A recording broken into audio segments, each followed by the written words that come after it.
നമ്മൾ promotional interviews എടുക്കുമ്പോൾ ഒരുപാട് വിമർശനങ്ങൾ അതിൻ്റെ താഴെ, കാരണം ഈ പ്രൊമോഷൻ ഇൻ്റർവ്യൂവിന് വന്നിരുന്നിട്ട് വേറെ പല ചോദ്യങ്ങൾ അങ്ങനെയൊക്കെ ഉണ്ടാവാറുണ്ടെങ്കിലും ഒരു ദിവസം നമ്മൾ തന്നെ കാണണേ എത്രയോ മണിക്കൂർ കണ്ടിന്യൂ. ഇപ്പം നമ്മൾ വെയിറ്റ് ചെയ്തിരിക്കുമ്പോൾ നിങ്ങൾ കണ്ടിന്യൂസ് സംസാരിക്കുകയാണ് ഓരോ സിനിമ അല്ലേ ചേച്ചി, ഓരോ സിനിമ ഇറങ്ങുമ്പോൾ. അന്ന് തന്നെ എനിക്ക് തോന്നുന്നു 3 ദിവസം എന്തോ കണ്ടിന്യൂസ് ഇൻ്റർവ്യൂ തന്നെ ബാഡ് ബോയ്സിന് വേണ്ടി കൊടുക്കുകയാണ്. അപ്പോൾ അതിന് പിന്നിലെ എഫേർട്ടിനെയാണ് നമ്മളിപ്പം എന്താ പറയുന്നത്, എബ്രഹാം സാറ് ഒരു റിവ്യൂവറെ വിളിച്ച് പറഞ്ഞു എന്ന്, അത്രയും സങ്കടം ഉണ്ടാവും. കുറേ പേര് അതിനെ ഭയങ്കര നന്നായിട്ട് പറഞ്ഞവരുണ്ട്, ആരെങ്കിലും ഒന്ന് പ്രതികരിച്ചല്ലോ എന്ന് പറഞ്ഞവരുണ്ട്. കാരണം മിക്ക സിനിമകൾ ഇറങ്ങുമ്പോഴും ഇത് നടക്കാറുണ്ട് ഇല്ലേ ചേച്ചി, അതോടുകൂടി പോകാറുണ്ട്.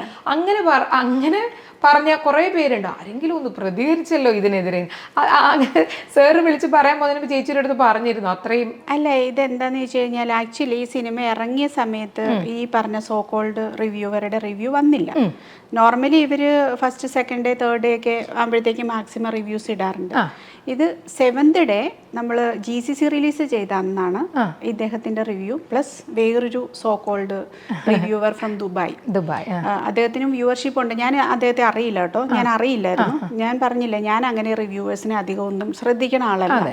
അപ്പം എന്നെ ഒരാൾ അയച്ചു തന്നാണ്. അപ്പം നോക്കിയപ്പോൾ അദ്ദേഹവും ഇട്ടേക്കുന്നു. അപ്പം നമ്മൾക്ക് ഒരു സർപ്രൈസ് ആയിപ്പോയി. ഇത് എന്ന് പറഞ്ഞാൽ നമ്മൾ ഇതെന്താണ് ഇപ്പം ഈ 7ാം ദിവസമൊക്കെ റിവ്യൂ ഇടുന്നത് എന്നുള്ളത്. അപ്പോഴാണ് നമുക്ക് മനസ്സിലാവുന്ന സിനിമ 2ാം വാരത്തിലേക്ക് പോകുന്നു, GCC റിലീസായി. മനസ്സിലായോ? അപ്പം GCCയിൽ വന്നതിൻ്റെ ആ ഒരു റിഫ്ലക്ഷൻ ആയിരിക്കാം. അല്ലെങ്കിൽ അദ്ദേഹം ഒരുപക്ഷെ GCCയിൽ അന്നേരം ആയിരിക്കും പോയി സിനിമ കണ്ടത്. അല്ല, ഇവിടെ ഇരിക്കുന്ന ആൾക്ക് എന്താ പറ്റിയെന്ന് എനിക്കറിയില്ല. അദ്ദേഹം അന്നേരമാണോ കണ്ടതെന്ന് എനിക്കറിയില്ല. അപ്പം അങ്ങനെ വന്നു കഴിഞ്ഞപ്പോൾ പിന്നെ ഭയങ്കര പരിഹാസമായിരുന്നു. ഞാൻ ഫുള്ള് കണ്ടില്ല. എനിക്കിങ്ങനെ പരിഹസിക്കുന്നത്, ഞാൻ പറഞ്ഞില്ലേ, എന്നെ പരിഹസിക്കുന്ന അതിനല്ല എനിക്ക് വേദന എടുത്തത്, അതിൽ അഭിനയിച്ചവരോട് പരിഹാസം ആയിട്ടാണ് എനിക്ക് ഫീൽ ചെയ്തത് എന്നേക്കാൾ കൂടുതലാണ്. അത്രയും ആർട്ടിസ്റ്റുകളുണ്ട്. അപ്പോൾ ആ ഒരു പരിഹാസം രൂപേണ ഒരു സിനിമയെ പറഞ്ഞതാണ് ശരിക്കും അദ്ദേഹത്തെ വിളിക്കാനൊക്കെ ഉള്ള കാരണം ഒരു സിനിമ നല്ലതാണോ അല്ലയോ എന്നൊക്കെ പറഞ്ഞു, അതിലൊന്നും ഒരു തെറ്റുമില്ല. പക്ഷേ പരിഹാസ രൂപേണ എന്ന് പറഞ്ഞാൽ അയ്യോ, അത് നമുക്കത് കേൾക്കാൻ പറ്റില്ലാത്ത രീതിയിലാണ് രണ്ടുപേരും അതിനെ അവതരിപ്പിച്ചത്. അപ്പോൾ അതുകൊണ്ടായിരിക്കും. അപ്പോൾ ഒരുപക്ഷെ എനിക്ക് തോന്നി നമ്മുടെ കമ്പനിയിൽ നിന്ന് നമ്മൾ ചെയ്യാനുള്ളത് ചെയ്തു. ഒരാളെയെങ്കിലും വിളിച്ച് ഒന്ന് അറിയിക്കുക എന്നുള്ളൊരു സാധനം. ബാക്കിയുള്ള പ്രൊഡ്യൂസേഴ്സ് ചെയ്യാൻ പറ്റുന്നവർ ചെയ്യട്ടെ, വളർത്തുന്നവർ വളർത്തട്ടെ, ഉറപ്പായിട്ടും. കാരണം അതേ പറയാനുള്ളൂ. ഇപ്പൊ നമ്മൾ ഈസി ആയിട്ട് നമ്മളതിനെ പലരും പറയുമെങ്കിൽ, അല്ലെങ്കിൽ പലരും അതിനെ അങ്ങനെ പറയട്ടെ എന്ന് വിചാരിക്കുമെങ്കിലും അത് വളരെ വേറെ അവസ്ഥയാണ്. ഇപ്പൊ അദ്ദേഹത്തെ വിളിച്ചിട്ട് ഇച്ചിരി റൂഡായിട്ട് സംസാരിച്ചു എന്നുള്ളതാണ് സത്യാവസ്ഥ. പക്ഷേ അദ്ദേഹത്തോട് ഭയങ്കര മധുരത്തോട് കൂടിയിട്ട്, അയ്യോ മോനെ കുട്ട, അത് നീ എന്തിനാടാ അങ്ങനെ ചെയ്തേ, ഞങ്ങളുടെ സിനിമേനെ ഇങ്ങനെ ദ്രോഹിക്കാവിടാ മോനെ എന്നൊക്കെ ചോദിച്ചാൽ അദ്ദേഹം അത് ഡിലീറ്റ് ചെയ്യുമെന്നോ അല്ലെ അതിനൊരു കറക്റ്റായിട്ടുള്ളൊരു ഇതുണ്ടാവും എന്ന് തോന്നുന്നുണ്ടോ? നമുക്ക് അങ്ങനെ പറയാൻ അറിയാൻ വയ്യാഞ്ഞിട്ടല്ല, നമ്മളെല്ലാവരോടും ഭയങ്കര നല്ലതായിട്ട് പെരുമാറുന്ന ആൾക്കാരാണ്. പക്ഷേ ഈ ഒരു കേസിൽ അങ്ങനെ സംസാരിക്കുന്നതുകൊണ്ട് കാര്യമില്ല. ഇച്ചിരി ഒന്ന് റൂഡായിട്ട് സംസാരിച്ചാൽ മാത്രമാണ് അവിടുന്ന് എന്തെങ്കിലും ഒരു റിയാക്ഷൻ അതിന് വരുള്ളൂ.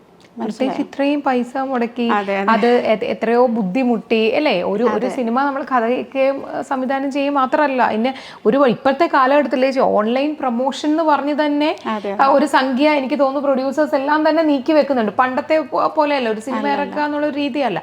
അപ്പൊ അത്രയും എഫേർട്ട് ഇട്ട് ഒരു സിനിമ. പിന്നെ ആക്ച്വലി ഈ റിവ്യൂവേഴ്സിന്റെ ഒന്നും എനിക്കറിയില്ലായിരുന്നു. ആക്ച്വലി ഈ പറഞ്ഞ സോക്കോളുടെ ആളെയും ഞാൻ ഇവരെയൊന്നും ശ്രദ്ധിക്കുന്നില്ല. പിന്നെ നമ്മളൊരു ഇഷ്യൂ ഉണ്ടാകുമ്പോൾ സത്യത്തിൽ എന്താ സംഭവിക്കണമെന്ന് ചോദിച്ചു കഴിഞ്ഞാൽ ഇവര് വളരുവാണ്, ഇവര് ഫേമസ് ആവുകയാണ്. ഇപ്പൊ ഈ പറഞ്ഞ സോക്കോളുടെ ആളുടെ പേര് ലോകം മൊത്തമായി അദ്ദേഹം വളരുവാണ് ചെയ്യുന്നത്. പക്ഷെ അദ്ദേഹം ചെയ്ത ഒരു ഇത് എന്നാന്ന് ആർക്കും മനസ്സിലാവില്ല. അദ്ദേഹം ഇപ്പൊ എന്ത് ചെയ്യുന്നു, ഇതിനകത്ത് യൂട്യൂബിലുള്ള ഒരു 100 ടീമുണ്ടാവും, അവരുടെ ഒരു ഗ്രൂപ്പ് അല്ലെങ്കിൽ ഒരു ഓർഗനൈസേഷൻ ഉണ്ടാവും, എനിക്കറിയില്ല, യൂട്യൂബ് വ്ളോഗേഴ്സ് എന്ന് പറഞ്ഞിട്ട് എന്തെങ്കിലും അവരുടെ ഒരു സംഘടന ഉണ്ടാവും.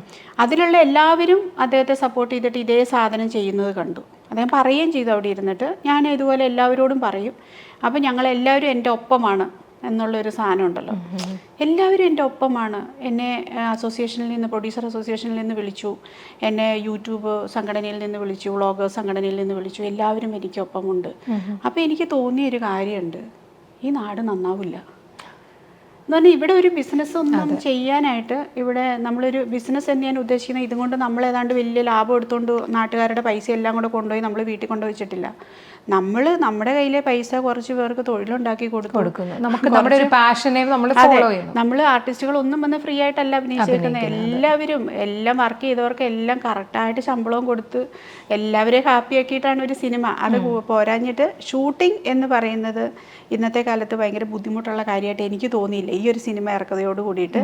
കാരണം 50 ദിവസത്തെ ഷൂട്ട് ഭയങ്കര സ്മൂത്തായിട്ട്, പൈസ ഉണ്ടോ പോകും, നമുക്ക് പോവും.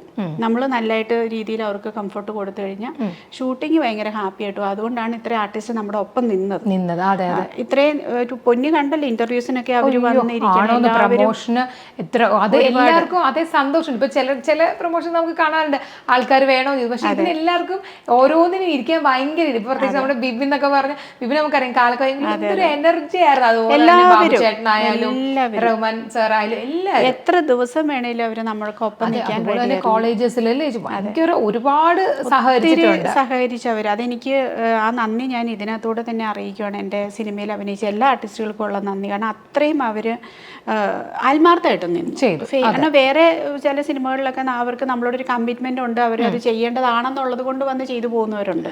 ഞാൻ 2 ദിവസത്തെ സമയം തരാം, അല്ലെങ്കിൽ 1 ദിവസത്തെ സമയം തരാം, അതുകൊണ്ട് നിങ്ങൾക്ക് എടുക്കാനുള്ള എടുത്തോണം എന്ന് പറഞ്ഞു പോകുന്ന ഒരുപാട് ആർട്ടിസ്റ്റുകളുണ്ട്. അതിനപ്പുറത്തേക്കൊന്നും എനിക്ക് ചെയ്യാൻ പറ്റില്ല. പക്ഷെ ഇതിനകത്ത് അങ്ങനെയുള്ളവരെ ഞാൻ കണ്ടതേ ഇല്ല.